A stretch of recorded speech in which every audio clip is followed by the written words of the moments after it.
Child, every single time we think that Chris Brown might beat the drama of his messy past, something new pops up that proves us wrong. He has been on a mission to convince us that he's a changed guy, and some people have been seeing this new side of him. But the next thing we knew, Warner Bros. Released a wild documentary about Chris's past, and well, let's just say that it did not show him in a good light. The streets are saying that Warner Bros. Might be out to destroy Chris, and honestly, it's not hard to believe. Well, Chris is not going down easy because he just filed a massive lawsuit against Warner Bros. Exposing the massive conspiracy against him. Girl, you need to be sat for this because Chris is dragging Warner by their edges and he is ready to take it all the way there with them. So let's break it down. Okay, so usually when a major house like Warner House does a documentary on a celeb, it's either because they've done something pretty great in their career or they committed a serious offense. So imagine how surprised we were when Warner Bros. Announced a documentary based on Chris Brown. The documentary is titled Chris Brown, A History of Violence, and it explores the past allegations of SA and violent behavior against him.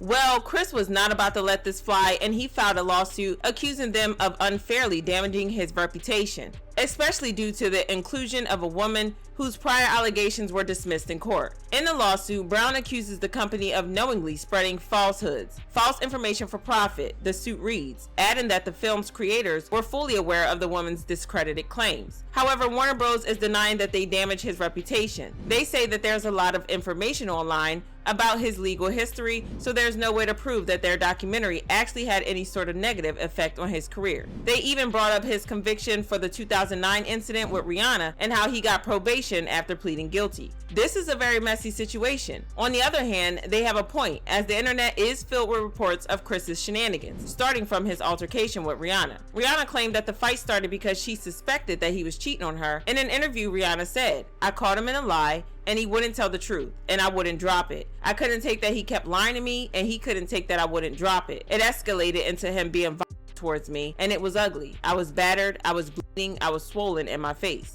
She also admitted that the relationship was super toxic, saying, "The more in love we became, the more dangerous we became for each other, equally dangerous, because it was a bit of an obsession." Many people try to defend him like that thing with Rihanna was forever ago. He's not the same guy anymore. But honestly, it doesn't really feel like he's taking real responsibility. Every time it gets brought up, he just gets angry or goes off on people instead of showing he's actually grown. For example, do y'all remember how he flipped out on fans when they dragged Chloe Bailey for making a song with him? He wrote, "If y'all still hate me for a mistake I made as a 17-year-old, please kiss my whole entire ASS. I'm effing 33. I'm so tired of y'all running with this narrative. You weird people are the same ones that tune in every week to see Blueface and Krishan the F out of each other in front of the world. But that's okay. It's entertainment. All y'all can suck my D disrespectfully. Where are the cancel culture with these white artists that dates underage women out of their wives, giving women AIDS?" He continued, "Where are the cancel culture with these white..." Oh, that's right. They are your buddies. No more fake love for me. Stay out of my way or get ran over. Simple as that.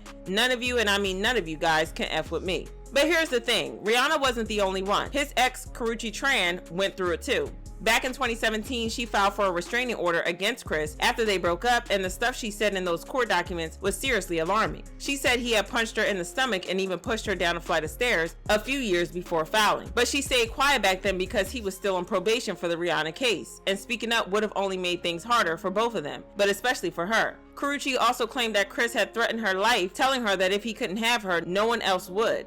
But even after they split, Chris kept harassing her and her friends, which is what pushed her to finally get a restraining order. And if you think it ends there, think again. He's even shown aggression towards his own mom. While he never physically hurt her, he acted out in other ways. Like when he went to rehab for anger management after the whole Rihanna situation, his mom visited and they got into a major argument. According to reports, Chris's mom showed up for a family session and was urging her son to stay in the facility for extended treatment. Apparently, Chris violently disagreed with her and in a fit of anger threw a rock through her car window, shattering it. There's also the time when Chris and his crew jumped Charles Bush over some long-standing beef that Chris didn't even remember why.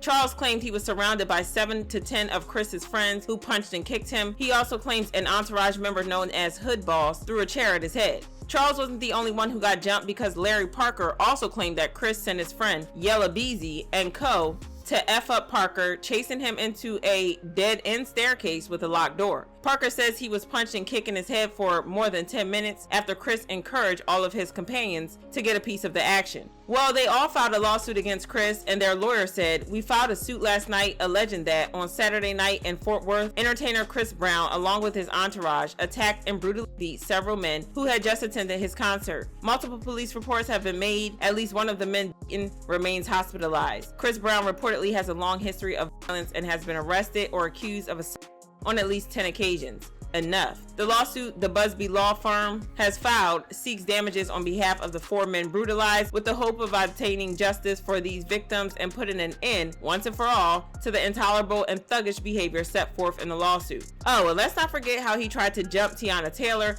even though they have been friends for years. In fact, she was one of the few celebs who defended him after that mess with Rihanna, and she came this close to being canceled because of it. In an interview with Vibe magazine, Teyana said, "A lot of people were jumping on different bandwagons, and I really felt like that was whack. Before the incident between him and Rihanna, Chris had always been my brother. When we met, we clicked instantly, from our fashion styles to our love of basketball to dancing to everything. I've known him for 4 years, and I was one of the only people that stood by his side when the situation happened." But then things took a turn after the 2022 AMA Awards. Chris was set to perform a tribute to Michael Jackson, and Teyana Taylor was involved in the performance, but she ended up pulling out, and not long after, the AMAs announced that they were canceling Chris's performance altogether. This came after they got dragged for giving Chris a platform despite his messy past with women. An insider revealed that the higher-ups became uncomfortable with the prospect of a convicted domestic abuse feting an alleged child molester on a Disney network. For some reason though, fans seem to think Chris blamed Teyana for the performance getting canceled. I have no idea how he came to that conclusion, especially since the AMAs gave their own explanation. But hey, that's just Chris for you. He tried to jump her at a surprise birthday party that Usher threw for him, and when Usher tried to defend Teyana, he got into it with Usher.